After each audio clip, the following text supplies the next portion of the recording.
It is a pleasure to welcome you back, Dr. Kissinger, to Google. You were here a few years ago to a sellout crowd of Googlers. Dr. Kissinger is back, having already met with some of the key members of our search and legal team, and he's come for his demo of Google Glass and a few other things like that. For those of you who don't know why Dr. Kissinger matters, it's worth understanding the life that he has led and the impact that he has had. For those that you've not followed it, this is the man who, in many ways, made globalization happen in the world. This is the man who settled the war that would have killed me. This is the man who drove American foreign policy, not just in one presidency, but I would say for decades in terms of impact and role. I'd be fair to say that it's great to see someone of your intellect, educated professor at Harvard in politics and governance, because he understands the consequences of what he did and the impact he had, but more importantly, he understands it with a historic context. So welcome to Google, Dr. Kissinger. Thank you. But,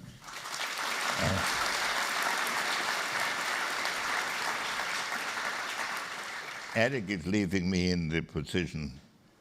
I was at a reception once where a lady came up to me and said, "I understand you're a fascinating man." She said, "Fascinate me." Was not the best conversation I've had. But I appreciate what's said. And I'm a great admirer of what Google is doing, even though I have thoughts about the long-term impact, as we have discussed. So what I thought we would do is, we have some Dory questions that you all have submitted, but I thought I'd use the privilege of the moderator to ask some questions about what's going on in the globe today, and with the benefit of your sort of perspective and experience. And let's start with some sort of hard current problems. Let's start with Iran, Syria, the Middle East. You actually drove the peace process 40 years ago. You actually made peace in the Middle East 40 years ago. Not much has happened since, and a lot of bad things have happened since. Nuclear bomb possibility in Tehran, the Syrian civil war, which is horrific. From your perspective, two questions. What do you think will happen? Just using your judgment.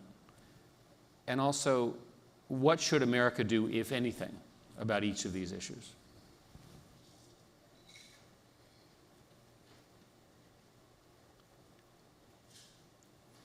In the next 10 minutes. Yes. It's Google, right? Things are done quickly.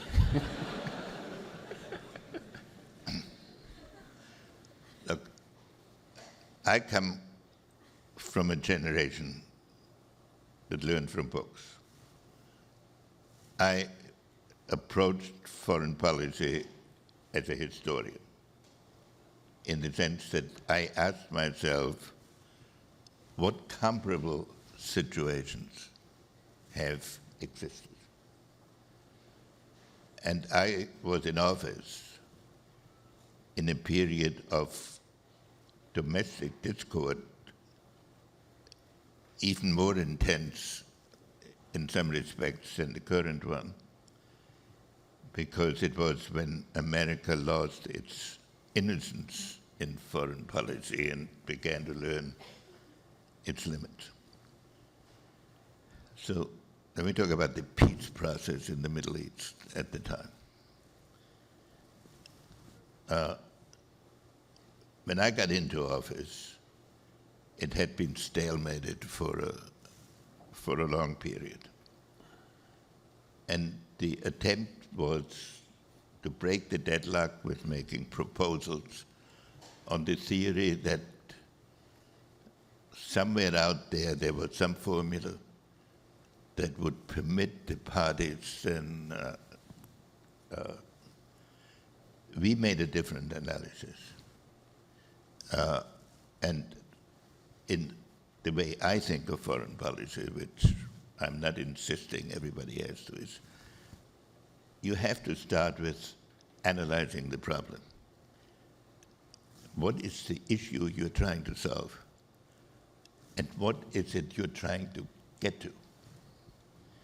So we made what you may consider a simple-minded analysis. We said the Soviet Union is supplying arms to all of the Arab countries, and we're trying to make peace between Israel and the Arab countries. And the Arab countries have no incentive to make any concessions because they believe that the Soviet arms will always give them the possibility to insist on their demands. And the Israelis won't make concessions because they think that's just a prelude to a showdown. Some of that exists today in a different form. So we decided that we would block any initiative that was backed by Soviet arms. And we had to fight our own bureaucracy, which wanted to do the traditional thing. And so we were waiting. We were betting on the fact that some Arab leader along the way would change. And it was a long way. It took about 4 years. But when the Arab-Israeli war started in '73, we sent a message to Sadat and said to him, you're now making war with Soviet arms, but remember, you have to make peace with American diplomacy. So then he switched and began to work with American diplomacy. That was the essence. We don't have a comparable situation today because if you take Iran, we know that the acquisition of nuclear weapons by Iran will have huge consequences for the region. But Iran is under no pressure to do anything. And if you look at the negotiating record and compare the American position today from what it was at the beginning of the negotiation about 10 years ago, you will see that with every negotiation we have made a new offer on the theory that somewhere there is something. And so in a way we are negotiating with ourselves. So you ask me what will happen? Absent some significant additional pressure on Iran, Iran will get nuclear weapons. And then And what the happens? additional pressure now is much harder to organize than it would have been because it would have to be the threat of force by us or the threat of force by Israel. And we have moved from the original American position was Iran could not have any feasible and any facilities to produce fissile material, no reprocessing. We have now moved to agreeing that there are certain types of reprocessing and enrichment they could do, and that the only thing that's a red line is the acquisition of nuclear weapons, which if you have enough fissile material, it's relatively easy to do. So I would say the probability is that Iran will get nuclear weapons, or that, as Netanyahu said last weekend, that Israel may go to war to prevent that. And then we will have A real mess. quite a mess. Well, you lived through 67, 73 wars in the government and in the campaign. In a situation where Iran actually gets a nuclear weapon and Israel is now on a war footing, the Sunni will then also get nuclear weapons, and then we'll have a nuclearized Arab-Israeli world. Is that roughly correct? Yes, I would think that if Iran gets nuclear weapons, the Sunni world will acquire nuclear weapons, and then nuclear weapons will have spread into countries that are not as technically able or rich enough to safeguard them. They were safeguarded in the two-power world. And when I think back to my experience, we lived essentially in a two-power nuclear world. And people sometimes ask me what was my biggest worry. I wasn't in a friend. I can't say I wasn't worried, but the day-to-day activities I felt I was there to handle them. The question I could never answer for myself fully was this: what if we reach a point where the only recourse is nuclear weapons? Would I be prepared to recommend to the president to use them? And the issue was that the casualties that could be produced in a matter of hours were so vast that one would live in a new world, and it raised the question of whether anybody had the moral right to do that. Luckily, we never got to the point where I had to give a final answer. But probably I wouldn't have recommended it, but I'm not arguing that. But now you have countries that don't have these systems, and some countries that have a ideology according to which the loss of human life makes you more eligible for heavenly bliss. So then I think if they do spread generally, nuclear war will become more likely. People say, yes, we can always deter them. But this isn't like Russia. Russia had comparable risks as we did. As between religious Islam and other countries, the assessment of risk is not homogeneous. Your history, of course, was that you were a professor at Harvard and worked on the Richard Nixon campaign, and when he became president, became National Security Advisor, Secretary of State, and eventually held all of those jobs. No, I didn't work on the Nixon campaign. I worked on the Rockefeller campaign against Nixon. I mean, No, it was a strange, could never happen today, yeah, I see. that a principal advisor of one candidate gets invited by the other candidate to be his security advisor. Mm-hmm. Showed it was very courageous of Nixon to take. And for those of you who, I was a teenager at the time, and when this sort of grand bargain between Dr. Kissinger and the president came together, it was a subject of extraordinary interest in the press. And Dr. Kissinger was followed everywhere and was sort of seen as this incredibly powerful role. And in history, people talk a lot about the relationship between yourself and President Nixon. I am extremely grateful to you because I would have been drafted, sent to Vietnam, and in my view, killed. And because you managed to settle the war, I'm here today.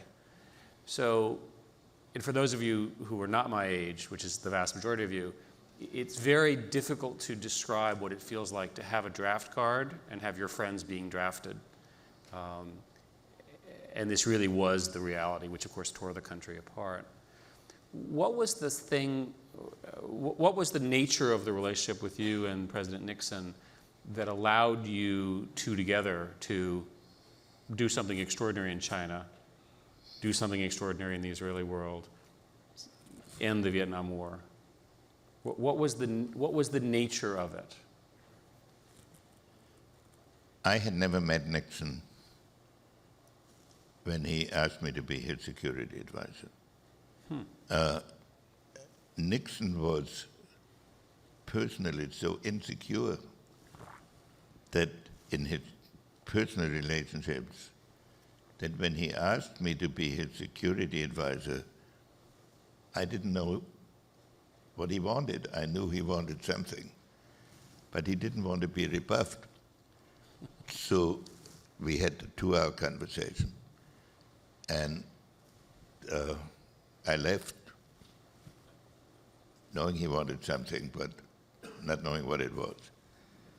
A week later, John Mitchell called me up and said, well, are you going to take the job or not? And I said, what job? And Mitchell said, oh my God, he screwed this up again. So now I'm called to Nixon. Again, this time he offers me the job unambiguously. And again, this was a different age, and also you have to consider Harvard professors' arrogance. I said to Nixon, I've opposed you for 15 years, and I want to spend a week asking my friends, because I don't want to lose my friends. And he should have said, get lost. He said, take a week. On the second day of that week, Nelson Rockefeller, who had been in Venezuela, an unreachable, different period, called me. I came back and I told him what had happened. And he said, has it ever occurred to you that Nixon is taking a bigger chance on you than you on him? So it's absolutely true. So I accepted. So the question is, what brought us together? The way the relationship worked was not on a personal basis. We were not great friends. We saw each other socially relatively rarely, considering that we spent many days together. But I had studied the making of peace, the creation of international order. I was going to write a series of books on that subject. He was a loner, and therefore he had also done a lot of reading. So, unexpectedly, both of us like to begin with the question I put to you before, which is analyzing where are we? What ought we to try to do? And on that basis, not on the basis of personal friendship, we came to very parallel conclusions. And for example, you take the opening to China. There had been 163 meetings of an American ambassador and a Chinese ambassador in Warsaw to discuss the opening of relations. And there was a well-defined agenda which had to do with Taiwan, claims and assets, various immunity claims. It was a long list, and not one of them had been settled. So when Nixon sent me to China, there were no communications between China and the United States, but it was also technically not possible for me. I couldn't pick up the phone and call him and say, it's going this way. So we decided, we hadn't even met the Chinese yet, that I would scrap the entire program and that I would say to the Chinese, before we go back to a program, let's first try to understand where each of us is going.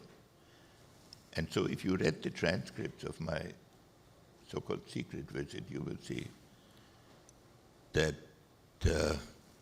we talk like Zhou Enlai and I talk like two college professors, explaining to each other what our country is trying to do. On my second visit, before Nixon got there, and the way Nixon and I operated on these things was, we never wanted to be in a position where everything depended on Nixon's conversations with the other leader. Because if you get to that point among heads of state, there's nothing to have recourse to. So I was sent to China a second time to work out what later became known as the Shanghai Communique. And I arrived approved with a communique approved by Nixon that was a very traditional communique. And Zhou Enlai first accepted it. Then Mao saw it. And Mao said, this is bullshit. It pretends that we agree on everything. And we don't. So why don't we do something different? Why don't we put all our disagreements into this communique and put a few agreements at the end? Then the agreements will be taken seriously. So I was stuck in Beijing.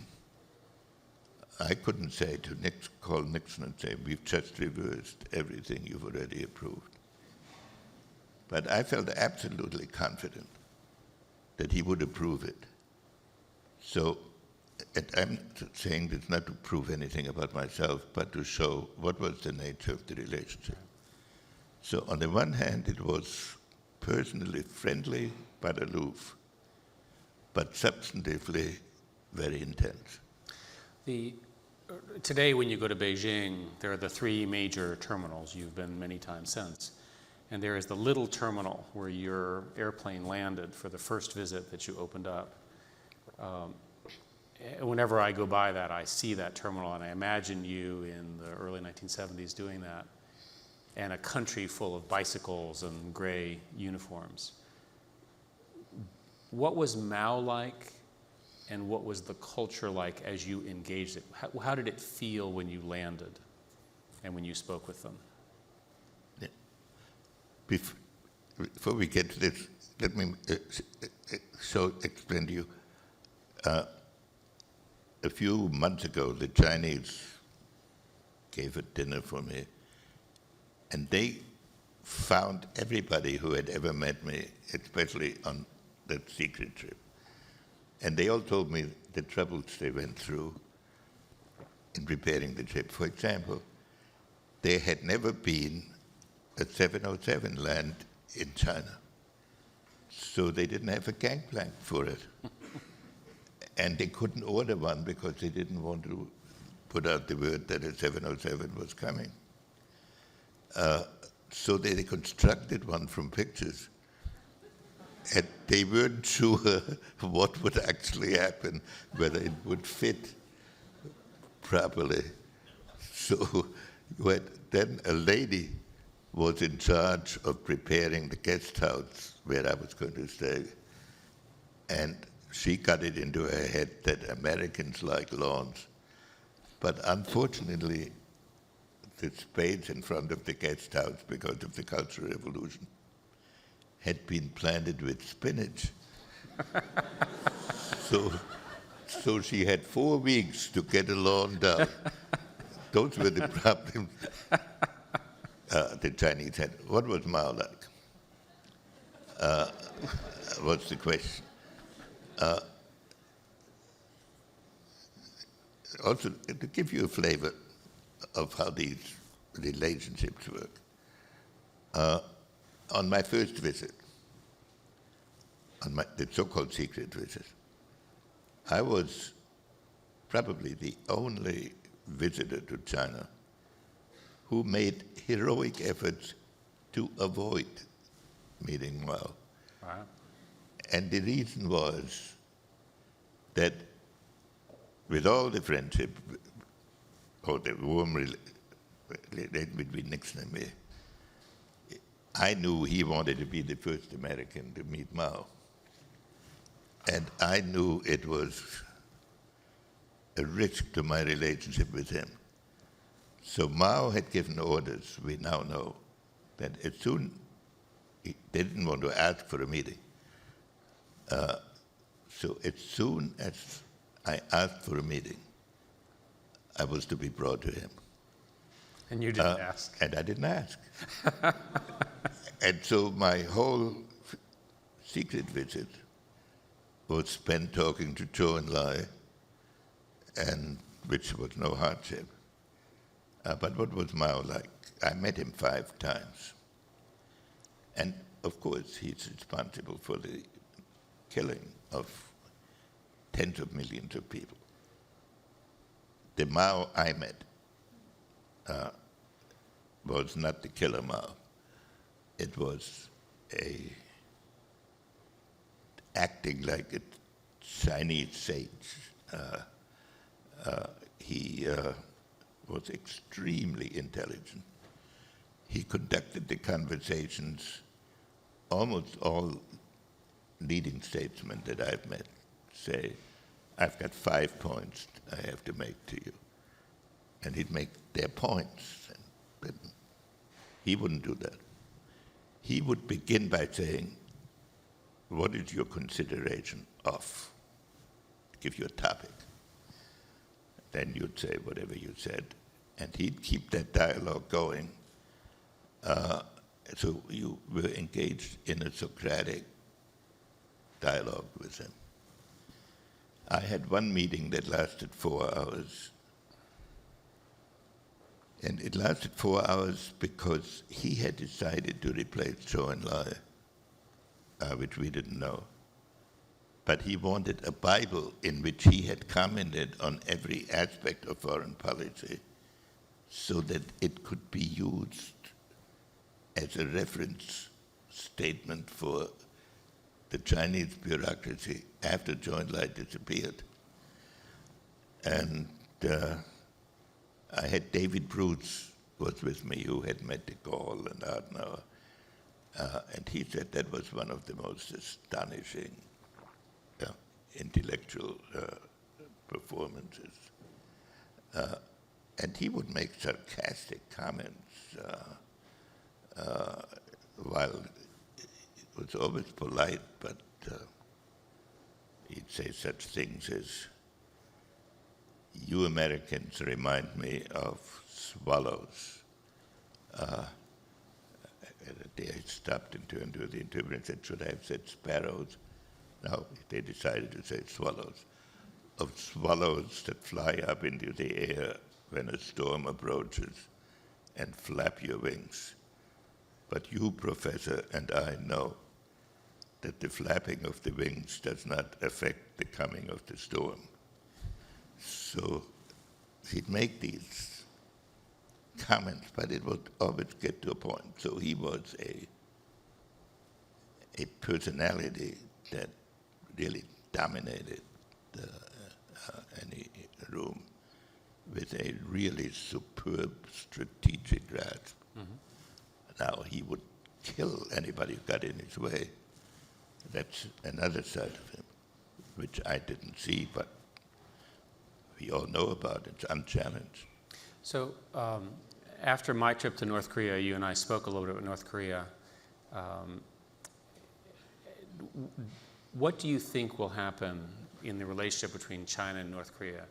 You told me at the time that the only thing that matters is China's support for North Korea at this point. I think, as a general proposition, we are now at a point where, partly because of Chinese internal necessities, and partly because this new leadership has had different life experiences than some of the previous ones, new leadership in China, that there is a possibility of recasting the Sino-American relationship. And the new Chinese leader has put it in this question: is it possible for two countries that are normally adversaries to move into a cooperative relationship? And he's made that as a challenge. I believe that he has every incentive to answer this constructively because of the enormous consequences of the changes that he's thinking of making. If that is true, a good test case will be Korea, because that is an issue that can only be solved between China and the United States initially. And I'm beginning to think it may be possible. And if that happens, some of the proliferation issues that I mentioned to you before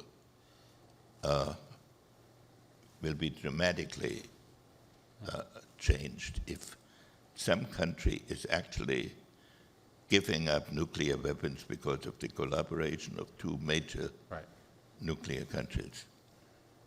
And the North Korea you saw, I thought had very little likelihood, and I probably said that to you. And now I think it's conceivable to me that it could happen, say, in the next 2 years.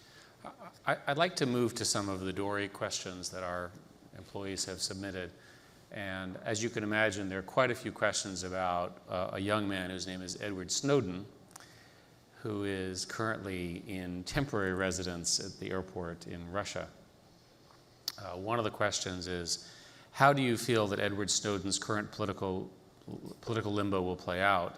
If you were advising either the US or Russia on the situation, what advice would you offer either the US or Russia? And I do know that you give advice to both the US and Russia. There's another question from an employee. Do you still believe, as was reported around the Pentagon Papers, that people who leak government misdeeds should be prosecuted? Why shouldn't we prosecute the officials who committed the misdeeds first? What is your view of Snowden, PRISM, NSA spying, Russia, the US? What will happen?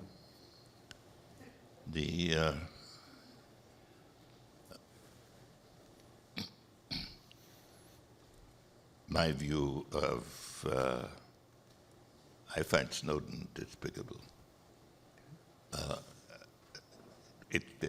The acquisition by any one institution of such a monopoly of information that cannot be checked by any institutional process in the hands of a few people, I find worrisome. And so I am not at ease about the NSA collection, but I recognize the problem with which they were dealing. And I don't know enough about it, and I don't know enough technology to know whether it could have been done in a more discriminating way. But if somebody said to me, should we take another look at this vast collection, I would say, yes, we should take another look at this. Should one man assume the right to pass out that level of information, doing such enormous damage to our intelligence capabilities? Because once the other side knows what you are capable of collecting, it will force you into another totally new field. Of course, if somebody is aware of an individual misdeed, he may fulfill a moral necessity to be a whistleblower. But when somebody arrogates to himself the right to do such enormous damage to his society without any attempt to understand where it comes from. I think this is a form of I think, a kind of self-regard that I find quite repulsive. Now, on the Pentagon Papers, it's not correct that I advocated the prosecution of it. I recommended nothing particular. But the Pentagon Papers raised again the issue. They were released while I was preparing the secret trip to China in the same month. And while we were conducting negotiations with Vietnam on ending the war. And I thought that if you dump out 15,000 papers, it says something about the ability of your government to conduct any meaningful direct secret negotiation, that the effort that had to be resisted. And you also understand this about the Pentagon Papers. These were papers collected in the Johnson administration about the leakers' perception of misdeeds in the Kennedy and Johnson administration. Not one of them touched the Nixon administration. And if one had played it as a straight political thing, it would have been possible for us to say, now you see what we inherited. It's a pity they're out, but you'll now understand. We were defending Nixon and Kennedy papers, Johnson and Kennedy papers, not Nixon papers. But the magnitude of the Pentagon Papers were children's game, because most of them, it turned out, were really quite irrelevant because they were second-level papers leaked out of. They came about because McNamara had ordered a study when he was Secretary of Defense of what went wrong, and they were all collected in one place. And so they were leaked. So I can respect people who leak about a particular misdeed. I do not respect people who endanger the national security the way Snowden has. So you and I have talked some about your view of democracy and your view of history and how the globe is changing. And I wanted to talk a little bit about that, a little bit about leadership, and then I want to talk a little bit about your view of Google and the things Google should do and should not do as we conclude. When I interviewed you for my book, and thank you very much for that, you indicated that true great leaders are extremely rare. And I inferred from that it's even harder today to become a great leader, to be found, to be elected, to be appointed. You mentioned in our conversation that de Gaulle was one of these sort of great leaders who managed to unify a society. I know you're thinking about this in terms of global structure. What do you think will happen with the next generation of leaders? Are you optimistic that in this new world, highly connected, very short-term focused, that we'll end up with eventually better leaders, worse leaders, different leaders? Of course, you all understand that I come from a different world. And I see that when I deal with my grandchildren. And I don't deplore this, but the task of a leader is to take his society or his organization from where it is to where it has never been.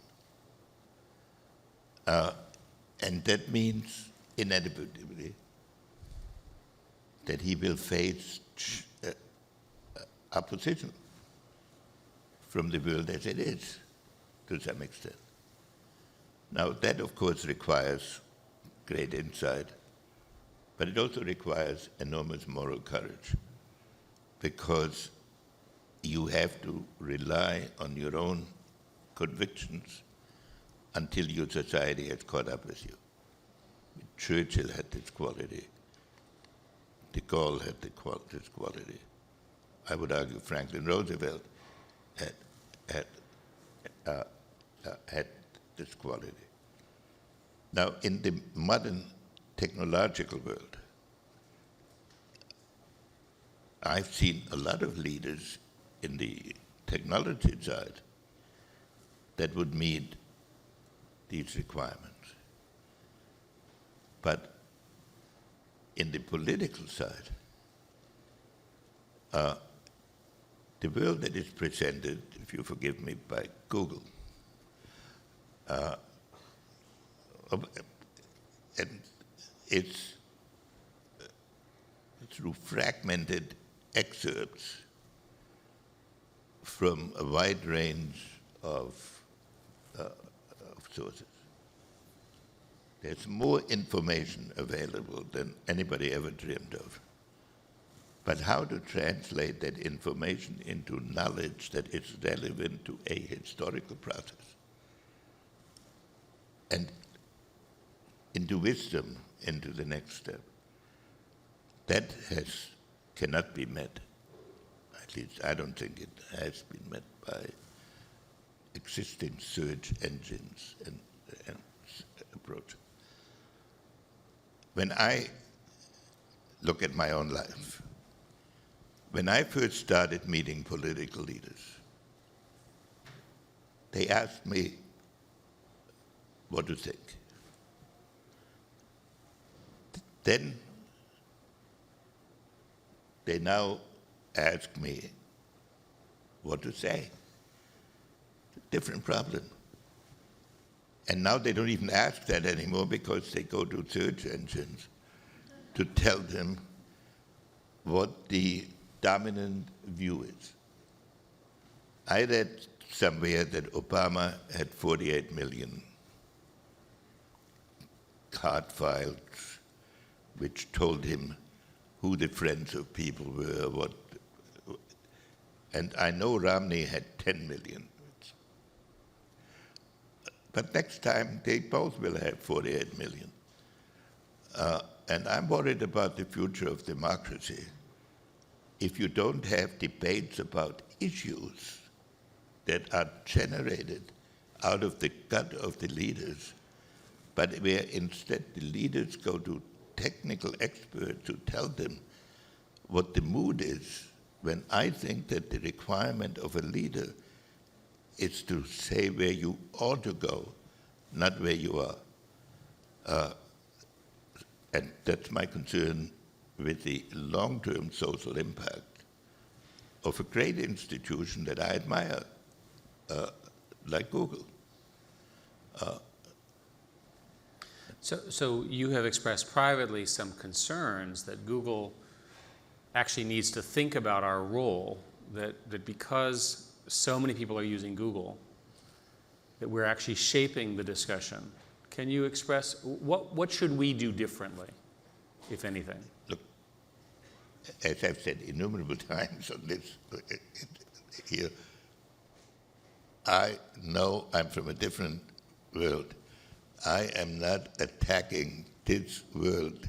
This is the world in which we're going to live. I think that and my concern about Google results from its excellence, not from its failures. Okay, because we'll take that. if one could say, you are cooking the result deliberately, Which we are not. then So we're clear. no. If one could say that, then that's one problem. That's relatively Right. easily fixable.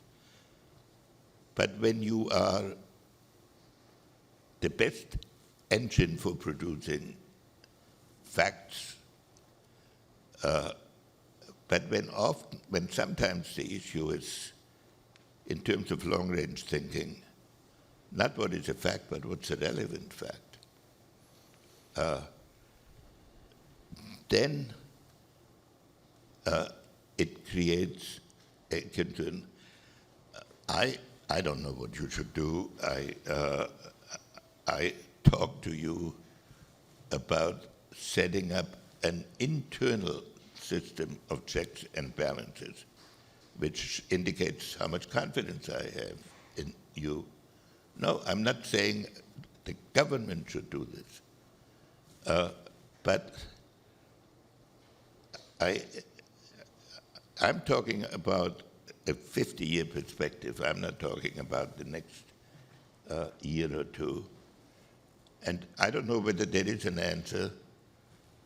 And this grows out of my respect for Eric, so that I occasionally tell him a concern I have. This is not something I'm taking public or arguing about, but it's on my mind.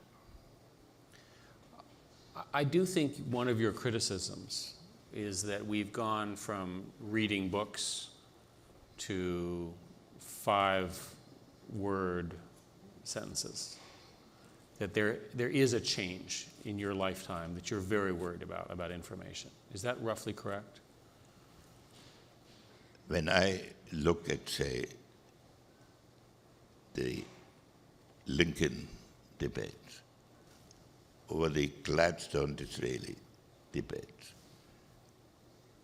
you had political leaders who absorbed a lot of facts and then presented them in 2-hour perorations to an interested public, so that they internalized.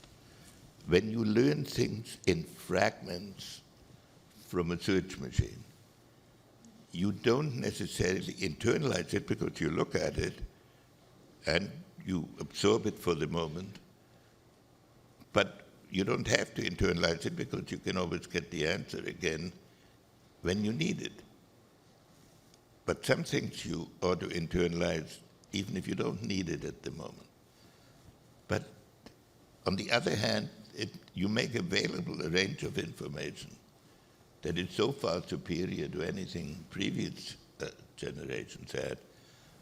I look at it from the point of view that when societies run up against problems that they cannot solve, that some demagogic Caesar emerges somewhere along the line.